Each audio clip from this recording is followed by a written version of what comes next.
You've learned to pay bills, answer emails, keep up appearances. You've built a life that from the outside seems to work. But tell me something. Do you still know how to draw a sheep? I'm not talking about technical skill. I'm talking about the ability to imagine, to see beyond the obvious, to see what is not there in front of you, but pulsates behind appearances. Because the essential, as you have heard 1,000 times but never truly felt, is invisible to the eye. And maybe that's exactly why you feel so lost. You grew up without maturing. You became a soulless adult, an efficient machine for meeting goals and keeping empty commitments. Have you read The Little Prince? Of course you have. Or maybe you just pretended to have read it, like so many who carry that book in their hands with the same performative air as those who post beautiful phrases on social media, hoping to appear profound. But allow me to be blunt. Did you really understand what Saint-Exupéry was saying? Or did you just memorize the phrases that sound good when written in cursive in a Sunday afternoon post? Because if you really understood, something in you should have changed. Not a fleeting emotion, not a quick tear at the end of the book, but a fracture, a crack exposed in the emotional armor you have built over the years so as not to feel the weight of being alive. This is not a children's story. It never was. The Little Prince is a silent manifesto against the banality of your adult life, a poetic and scathing indictment of how you lost your childhood gaze, trading enchantment for control, imagination for efficiency, mystery for predictability. And the most devastating thing, you call this maturity, you call it responsibility, when in fact, it is just fear. Fear of feeling, fear of failing, fear of discovering that deep down, you no longer know who you are when no one is looking. And now, after years of living on autopilot, you wonder why you are so tired, so numb, so indifferent. The answer is brutal but necessary, because you abandoned what made you human, the ability to be enchanted, to let yourself be touched, to see the world with eyes that still know how to dream. Saint-Exupéry was not just a writer of metaphors. He was a pilot, a man who faced the vastness of the sky and the loneliness of the desert with a soul stripped of illusions. And it was precisely in the desert that it all began. In 1935, during an attempt to break a flight record between Paris and Saigon, his plane crashed in the Sahara. He spent days wandering, dehydrated, delirious under the harsh sun, on the verge of death. And it is from this near-death experience, this visceral confrontation with absolute emptiness, that the seed of the Little Prince germinates. The pilot who begins the story is himself, lost, wounded, isolated in the scorching silence of the dunes. And then, amid the sand and despair, a child appears with golden hair and a laugh that was like a bubbling fountain in the middle of nowhere. This almost messianic apparition is not a literary coincidence. It is the image of the miracle, of the epiphany, of the part of us that resists the cynicism of the world even when all seems lost. This child who asks with the seriousness of a monk, "Draw me a sheep." Do you remember that? But what he is really asking for is not a drawing. It is proof. Proof that you are still capable of imagining, that you have not forgotten how to dream before you were taught to fear failure, that you still know how to see beyond the surface.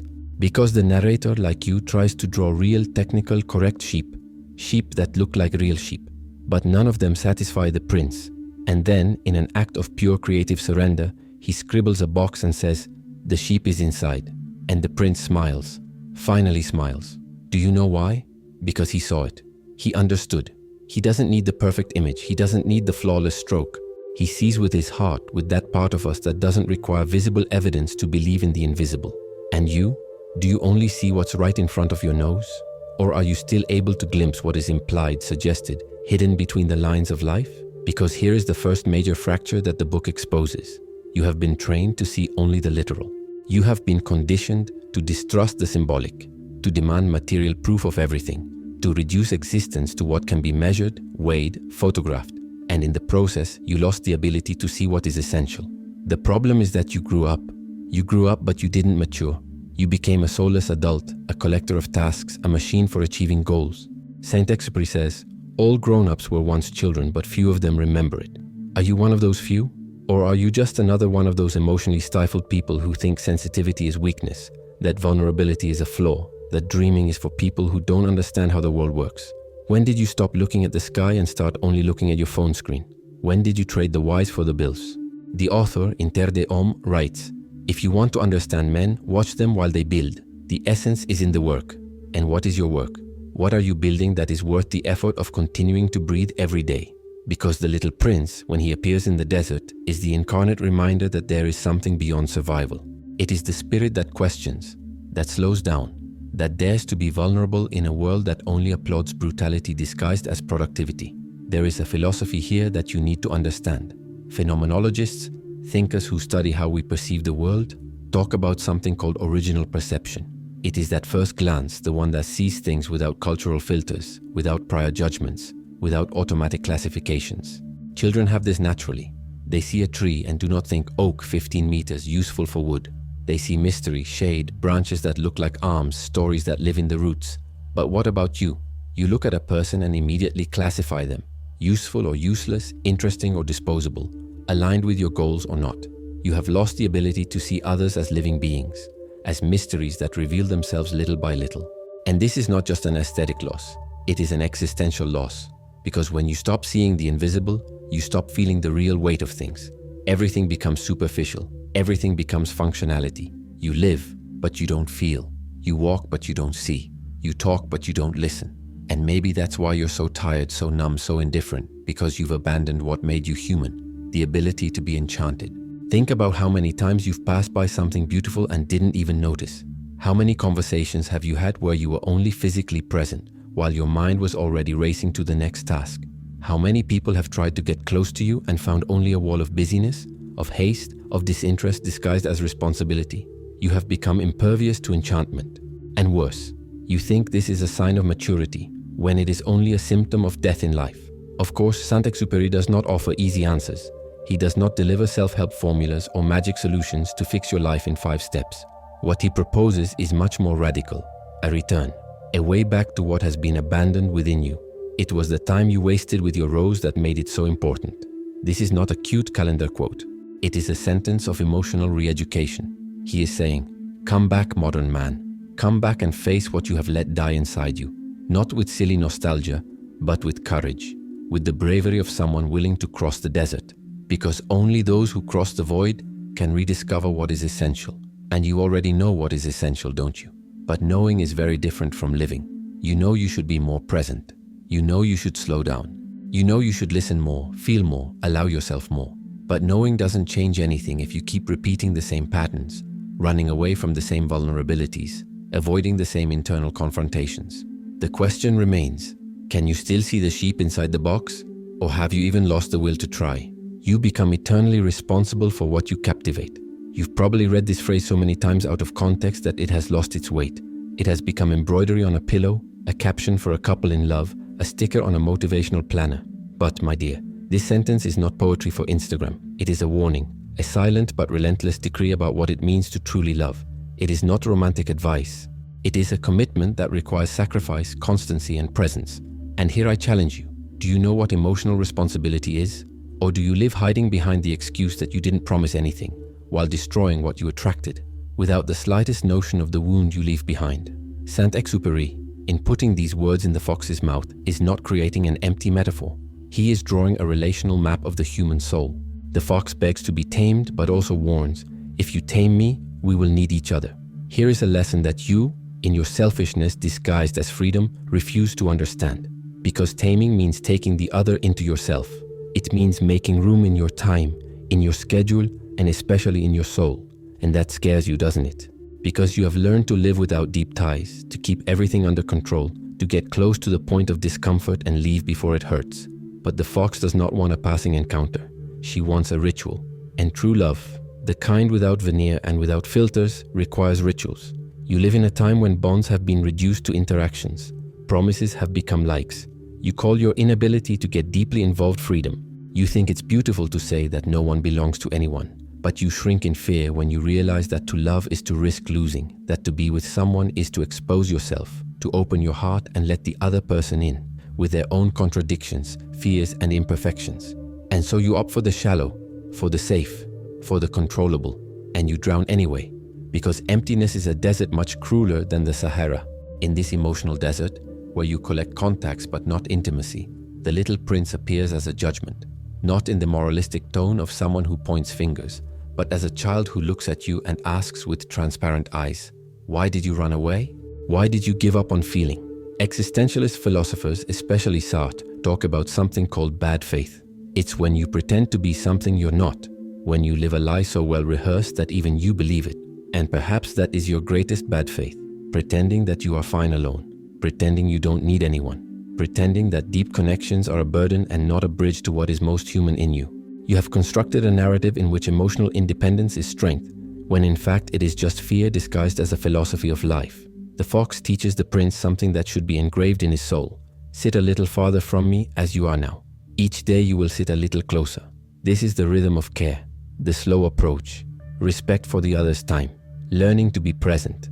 And this is a brutal lesson for today's world, where everything has to be instant, where you want to feel intimacy in a week, passion in a click, love in a fleeting high. You chase deep connections without wanting to cross the surface.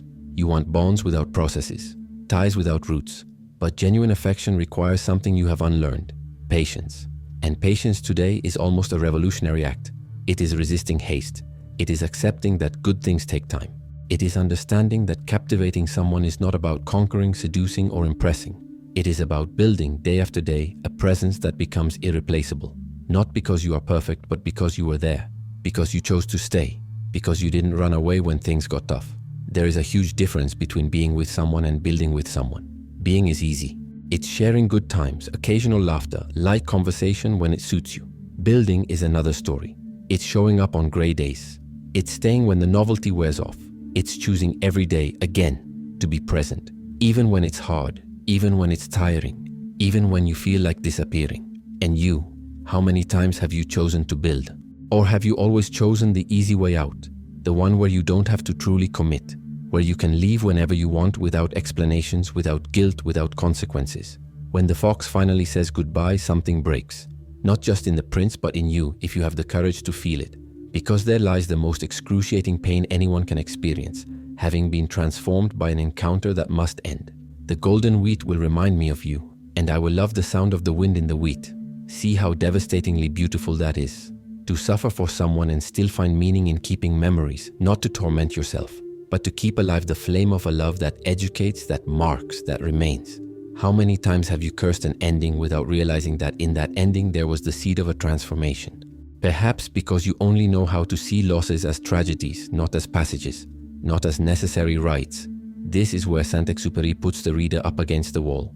He doesn't write about happy loves. He writes about deep loves. And depth hurts. It hurts. It tears. But it also reveals. Because only those who allow themselves to be hurt discover who they really are. You were not made to live sterile of feelings. You were made to bleed if necessary, as long as it means you're alive. But the modern world anesthetizes you, seduces you with distractions, addicts you to superficiality. You are afraid of suffering, but you forget that not suffering is also a kind of pain. The pain of emptiness, of emotional sterility, of a life that passes without leaving a mark. The fox's farewell is not just a moving scene. It is a rite of passage. It is when the prince, until then enchanted only by the aesthetics of the rose, understands the depth of a true bond. The rose was beautiful, but the fox taught him to see. The greatness of the fox lies in teaching that even when it leaves, love remains. Even when absent, the bond echoes. Because to love is to be and to continue, even afterwards.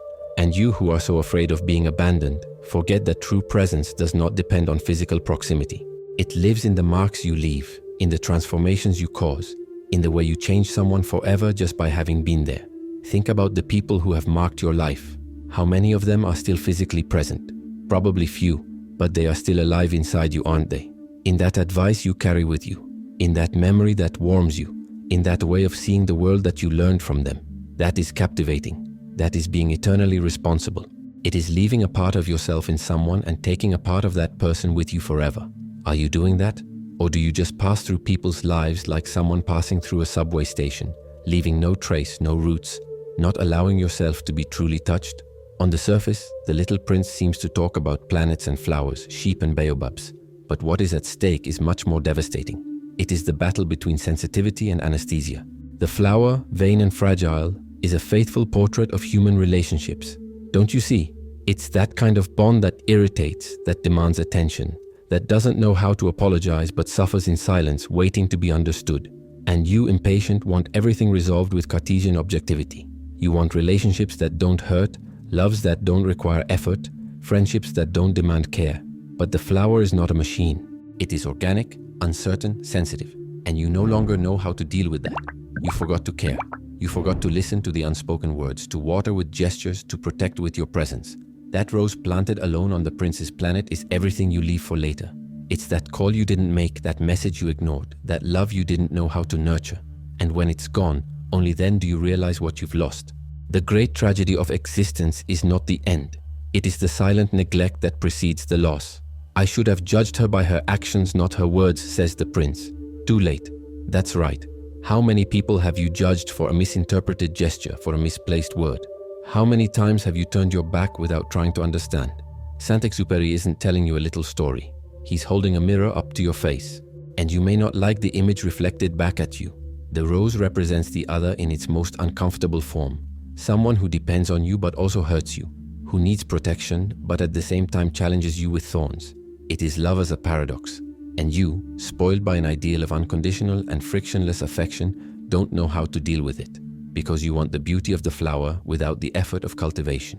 You want the aroma, but you don't want the roots. But what has value requires constancy. The author himself writes in War Pilot, "Man must submit to the seed, become a servant of the life that germinates. Caring is voluntary servitude. To love is to surrender. And perhaps that is your biggest dilemma. You want to be loved without losing your autonomy. You want to be a priority without giving up your freedom. But you don't realize that this game of independence is just a mask for fear. Fear of being rejected, of being misunderstood, of not being good enough. So you run away. You rationalize, you disguise, you become cynical so you don't have to deal with the fragility of loving someone. And your coldness, your pose of control, is just the armor of someone who has been hurt too much and has decided never to allow themselves to feel deeply again. The problem is that in this excessive protection, you also prevent yourself from blossoming. Think about the last time someone asked for your attention and you were too busy to give it. Think about the last time someone showed you vulnerability and you responded with coldness, with haste, with a quick solution instead of presence. You think you're protecting your peace, but you're just cultivating loneliness. Because no one wants to be around someone who isn't emotionally available. No one wants to invest in barren ground that never bears fruit.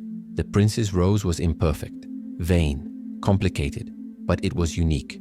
Not because it was objectively superior to other roses, but because it was the one he invested care, time, and patience in. What makes someone special is not the absence of flaws, but the presence of meanings built through coexistence. And are you waiting for the ideal person, the conflict-free relationship, the love that never requires sacrifice? I'm sorry to say, but that perfect human being only exists in social media filters. Real life requires you to choose a flower and stick with it, to accept the thorns in exchange for the rare beauty of a true bond. Because those who run away from pain also run away from depth. And maybe that's why you walk so shallowly, so disconnected, so incapable of feeling anything that really matters. There is a moment in the book when the prince realizes that there are thousands of roses just like his in a garden. And for a moment he feels betrayed, deceived, diminished. But then he understands. You are beautiful, but you are empty. No one would die for you. My rose alone is more important than all of you because it was she that I watered. Do you understand what that means? Value is not an objective quality. It is emotional investment. It is repeated choice. It is being there day after day, even when it is difficult, even when there is no immediate reward. And have you been doing that?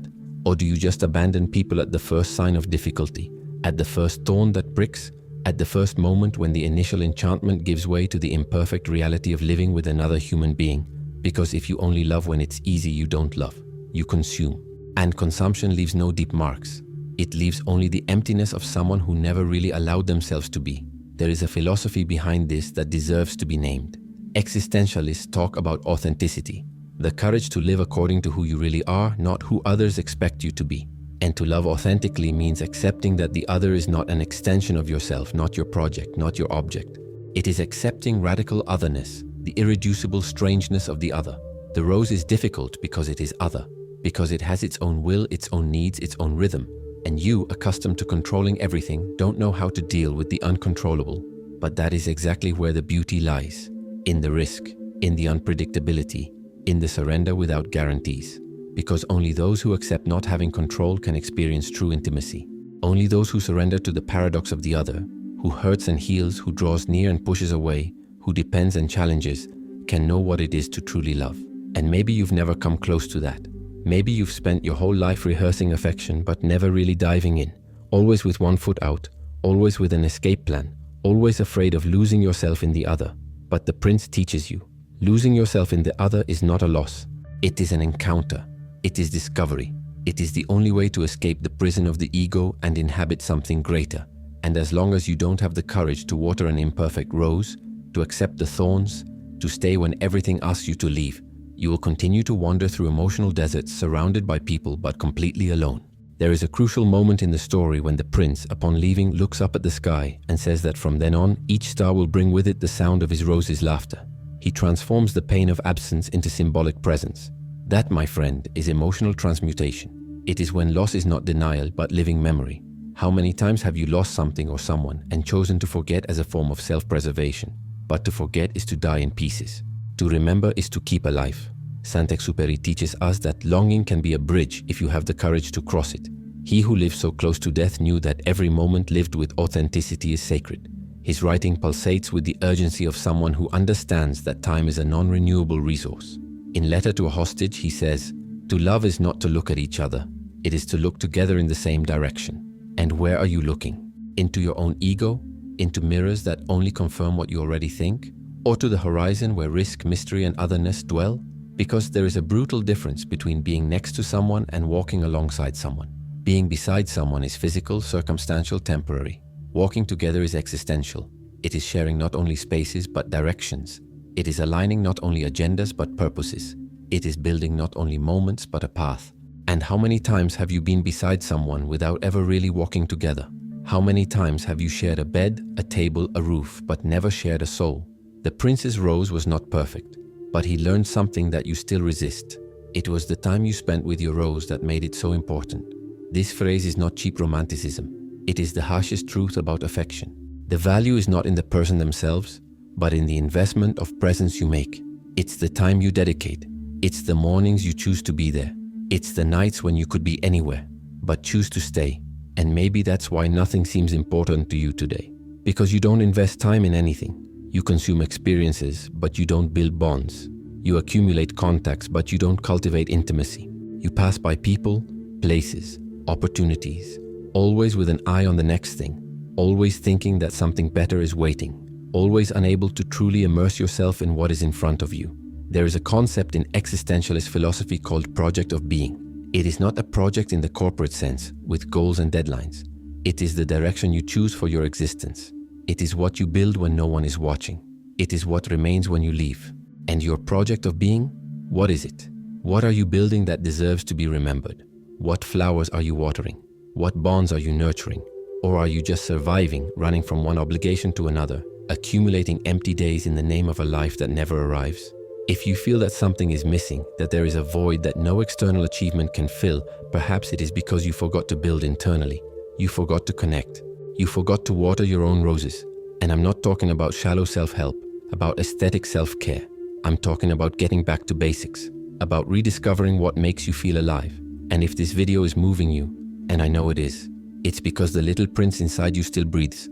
There's still time, but you'll need courage to unlearn, to slow down, to dive where it hurts. And if you want to continue this journey more deeply, consider joining our members club. There we dig wells in the middle of modern deserts. We explore these wounds with more time, more depth, more truth. Because some conversations don't fit into 10 minutes. Some transformations require you to stay, to remain, to commit. Like the prince with his rose. But back to the book. There is a scene in the book that many ignore, but which is central. The prince meets a merchant who sells pills to save time. With 1 pill a week, you no longer need to drink water. You save 53 minutes. And the prince asks, and what do people do with those 53 minutes? The merchant replies, they do whatever they want.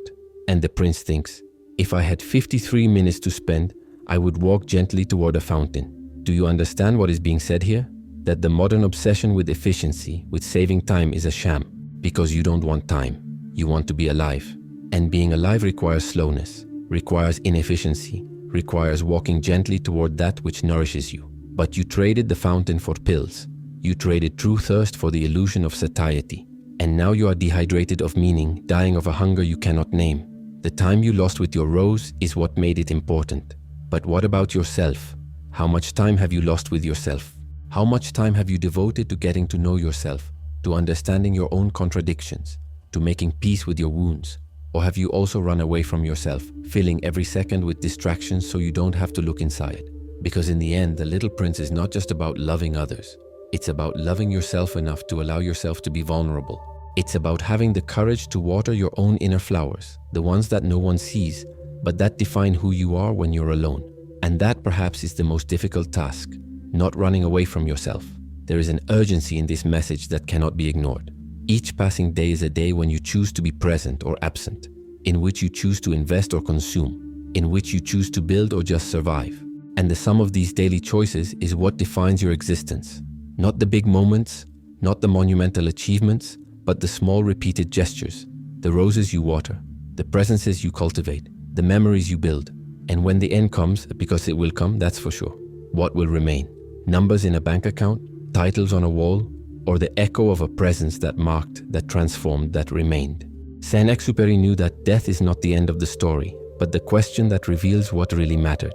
And what mattered in your life? What will you leave of yourself in the stars of others? You have to be honest. You have become too adult to see. I am not referring to age, but to the gradual hardening of the spirit, the loss of that clear and free gaze that was once yours. The same gaze that the little prince carries when he arrives on earth, curious, open, unarmed. He does not want to control, manipulate, or label. He wants to understand. But look at what you've become. Someone who judges before listening, who decides before knowing, who classifies before feeling. You are the result of a society that taught you that growing up means accumulating absolute truths and burying doubts under a pile of certainties. But the prince unmasks you with the relentless lightness of someone who sees what lies behind the facade. What is essential is invisible to the eye. Tell the truth. You've heard that phrase so many times that it no longer has any impact. Repeat it like a mantra on t-shirts and social media profiles. It has lost its venom and turned into sugar. But Saint-Exupéry wrote this line as if he were writing an epitaph for humanity blinded by appearances. Because what cannot be seen with the eyes is precisely what matters most. The courage to be vulnerable, the value of a silent presence, the beauty of a simple gesture. The little prince meets a man who lights and extinguishes a lamp every minute, obeying an absurd order. This character lives trapped in a meaningless cycle, consumed by a routine that allows no reflection. It's you, immersed in obligations, rushing from one task to another without knowing why. Your time has been hijacked by useless commitments, and your soul by schedules you didn't even choose. When did you stop living and start just functioning? This is Saint-Exupéry's silent criticism, a humanity that has exchanged purpose for productivity. And the most tragic thing is that you call this success. You measure your life in external achievements, in rising numbers, in accumulated titles. But none of this answers the essential question. Who are you when you take off the mask? The author himself knew well the chaos of modern machinery. A war pilot, a man wandering between countries and deserts, exiled within and without. He saw up close the collapse of the human soul in the face of the impersonal machine of the 20th century. In Night Flight, he writes, "Perfection is not achieved when there is nothing more to add, but when there is nothing more to take away." This is a brutal lesson for your saturated life. Maybe you need less, not more. Maybe you need to empty instead of filling. Maybe clarity only comes when you stop accumulating and start letting go. Letting go of fixed ideas, imposed standards, relationships that only serve to maintain your image. But this simplicity requires courage, because seeing the essential is a risk. It means removing the filters, tearing off the masks, facing your own nakedness. It means leaving the social theater and facing what you really feel. And that can be terrifying. The little prince looks you in the eye and asks, "Who are you when no one is watching?" And that question burns because you no longer know how to answer it. You have been shaped for so long by the expectations of others that you have lost touch with your own essence. You no longer know what moves you, what enchants you, what excites you. And so you live on autopilot, filling the void with digital distractions and disposable relationships. The child inside you, the one who believed in miracles, has been suffocated, but it's still there, locked away in some corner of your memory, waiting for a gesture from you to resurface.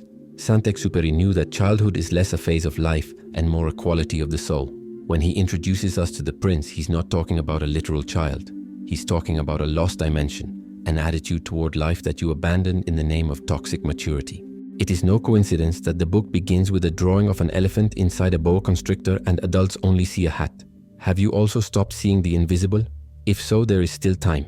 But you will need to unlearn. You will have to relearn how to listen with your heart, as the fox suggests. You will have to put cynicism aside and relearn how to trust. This takes time, patience, and above all, a willingness to dive into what hurts. Because returning to the essentials is not a romantic stroll. It is a confrontation. It is looking at everything you have buried and admitting that you are tired of pretending.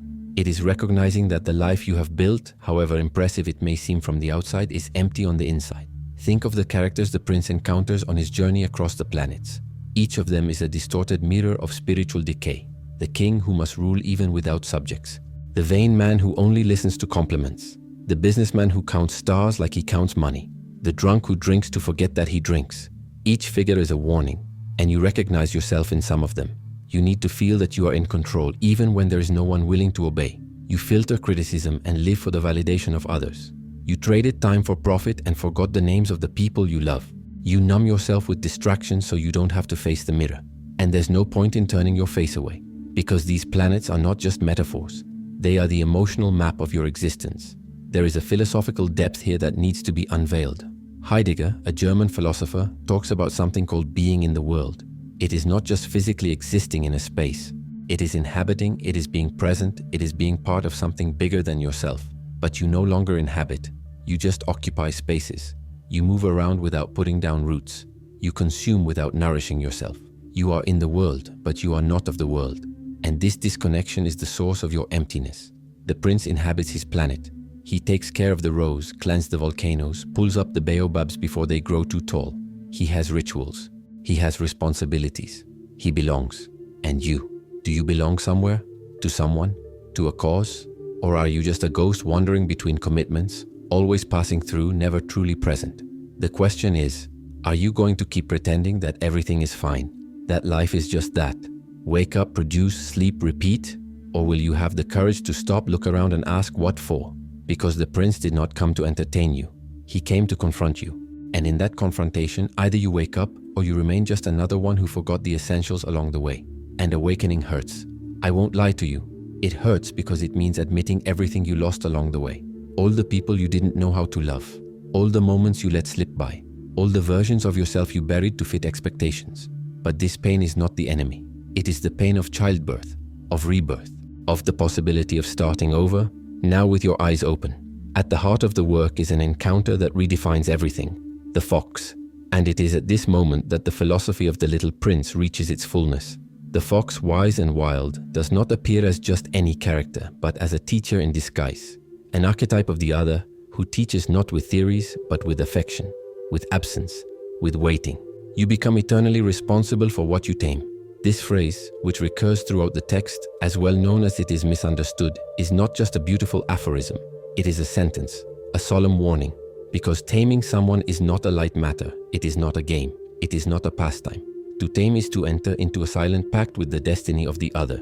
It is to mark someone forever and allow yourself to be marked as well. How many people have you captivated and then left behind like someone abandoning a plant in winter? How many eyes that once sparkled for you are now dull because you left before understanding what it really meant to be there? The fox pleads, sit a little way away from me as you are now. Each day you will sit a little closer. This is the rhythm of care, the slow approach, respect for the other's time, learning to be present. It's a brutal lesson for today's world, where everything has to be instant, where you want to feel intimacy in a week, passion in a click, love in a fleeting high. You chase after deep connections without wanting to go beneath the surface. You want bonds without processes, ties without roots. But genuine affection requires something you have unlearned, patience. And patience today is almost a revolutionary act. When the fox finally says goodbye, something breaks. Not just in the prince, but in you. Because there lies the most excruciating pain anyone can feel, having been transformed by an encounter that must end. The wheat that is golden will remind me of you, and I will love the sound of the wind in the wheat. See the beauty in suffering for someone and still finding meaning in keeping memories. Not to martyr yourself, but to keep alive the flame of a love that educates. How many times have you cursed an ending without realizing that in that ending there was the seed of a transformation? Perhaps because you only know how to see losses as tragedies, not as passages. This is where Saint-Exupéry puts the reader up against the wall. He doesn't write about happy loves, he writes about deep loves. And depth hurts. It hurts, it tears, but it also reveals. Because only those who allow themselves to be hurt discover who they are. You were not made to live sterile of feelings. You were made to bleed if necessary, as long as it means you are alive. But the modern world anesthetizes you, seduces you with distractions, addicts you to superficiality. You are afraid of suffering, but you forget that not suffering is also a kind of pain. The pain of emptiness, of emotional sterility, of life passing by without leaving marks. The fox's farewell is not just a moving scene, it is a rite of passage. It is when the prince, until then enchanted by the aesthetics of the rose, understands the depth of a true bond. The rose was beautiful, but the fox taught him to see. The greatness of the fox lies in teaching that, even when it is gone, love remains. Even when absent, the bond echoes. Because to love is to be and to continue, even afterwards. And you who are so afraid of being abandoned, forget that true presence does not depend on physical proximity. It lives in the marks you leave, in the transformations you cause, in the way you change someone forever just by having been there. There is one last secret that the book holds. The snake that bites the prince is not a villain. It is liberating. It offers the only possible way out of a body that has become too heavy, of a world that no longer accommodates the lightness of childhood. And here is the hardest truth you will hear. Sometimes to get back to the essentials, you have to let die what you have built on lies. Let die the version of yourself that only exists to please. Let the relationships that are theater die. Let the ambitions that are not yours die. This is not giving up, it is courage. It is recognizing that you have carried so much useless weight that you have forgotten how to fly. And flying, my friend, requires detachment. It requires letting go. It requires trusting that the essential is not lost when you open your hands. The prince leaves, but he does not disappear. He turns into stars, into echoing laughter, into warming memories. He teaches that leaving is not abandonment when you have put down roots. That dying is not the end when you have truly lived. That disappearing is not a tragedy when you have left your mark. And you, when you leave, what will remain? What roots have you planted? What laughter have you left behind? What transformations have you brought about? Or will you leave without having lived, without having loved, without having taken risks? Because the last illusion that needs to be unmasked is this. You think you have time. You think you can leave it for later. That you will still fix it, still say it, still do it. But the prince reminds you, there is no guaranteed later. There is only now. And now, at this very moment, you are choosing. You are choosing between anesthesia and life, between security and depth, between existing and just functioning. The serpent is not death. It is rebirth.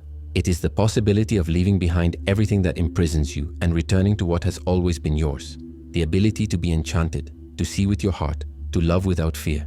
But this requires you to accept transformation, to let the cynical adult die and resurrect the wise child. And that is the most difficult choice you will ever make, because it is easier to remain on the surface, protected, controlled, dead inside, than to dive into risk, vulnerability, true life. In the end, the little prince leaves. And with him he takes everything he has learned, that what is essential is invisible, that the flower needs care, that love is responsibility, and that time is the raw material of true affection. But what he leaves behind is even more valuable. A call, a silent cry for you to feel, hear, and perceive again. An invitation to abandon haste and rediscover the rhythm of the heart. He looks at you from afar with starry eyes and asks, have you ever been captivated? If the answer is no, maybe it's time. Maybe it's time to stop running, pretending, protecting. Maybe it's time to open your heart and let someone in. Even if it hurts, even if it scares you, even if you have no guarantees. Because life is not about guarantees. It's about presence. It's about choosing a rose and watering it every day, even when it hurts you. It's about sitting next to a fox and waiting patiently until it trusts you. It's about looking up at the sky and seeing not only stars but laughter that echoes, memories that warm you, loves that remain. And maybe you're asking yourself, but how? How do I go back? How do I rediscover the child I once was? How do I allow myself to feel after so much time numb? The answer is in the book itself. You start slowly, one step at a time. You start by recognizing what you've lost, naming the emptiness, admitting that you're tired of pretending. You start by dropping the masks, one by one. The mask of productivity, the mask of control, the mask of emotional independence that is just fear in disguise. You start by looking at the people around you and asking, when was the last time I really saw you? Not with your eyes, but with your heart. You start by dedicating time to what matters. Not leftover time, but real time. The time you would set aside for something you consider essential. Because the people you love are essential. The roses you water are essential. And everything else is noise. You start by accepting that love is a risk. That captivating is a choice that leaves you vulnerable. That staying when it's hard is not weakness, but strength. And that suffering for someone who was worth it is not tragedy, it's honor. It's proof that you lived, that you didn't go through life like a ghost, but as a presence. And perhaps the first step is this. Look inside and ask who you are when no one is watching. Who are you without the expectations of others, without social roles, without armor? And when you find that person, that forgotten child, that sleeping prince, embrace them. Embrace them with the strength of someone who recognizes something long lost. And promise, I will not abandon you again. Because The Little Prince is not a story about a child who comes from another planet. It is a story about the child that still exists within you, waiting, trusting, believing that you can still see the sheep inside the box, that you can still draw elephants inside boa constrictors, that you can still love without fear, feel without guilt, live without anesthesia. The journey back to the essential is not easy. I won't lie to you. It requires you to face everything you have avoided, to feel everything you have buried, to cry for the roses you let die, for the bonds you did not know how to nurture, for the versions of yourself you abandoned along the way. But this pain is not your enemy. It is your teacher. It shows you where you need to water, where you need to care, where you need to return. And when you finally return, when you rediscover what has always been yours but you forgot, something changes. Not explosively, not with fireworks, but with the gentleness of someone who plants a seed and waits, with the certainty of someone who knows that the time invested is what makes something important, with the peace of someone who understands that life is not about accumulating, but about being, not about controlling, but about trusting, not about protecting, but about surrendering. He looks at you from afar, the little prince, not with pity, but with hope, because he knows you are capable, that you can, that you will. You just have to choose. You just have to take the first step. Just have the courage to go home. Not the house of bricks and walls, but the house inside you where the child still waits, where the heart still knows the way, where the essential has never ceased to exist. And tell me in the comments, do you still remember the child you were, or has she already forgotten you? If you've made it this far, you've already taken a step beyond most people. You watch the videos. You reflect on each idea. Now the question is, how far do you want to go with this? If you want to take the next step and truly apply this knowledge to your life, the codes of the White Rabbit are ready for you. The link is in the video description. Remember, success is a decision. The choice is yours. Count on me and follow the White Rabbit.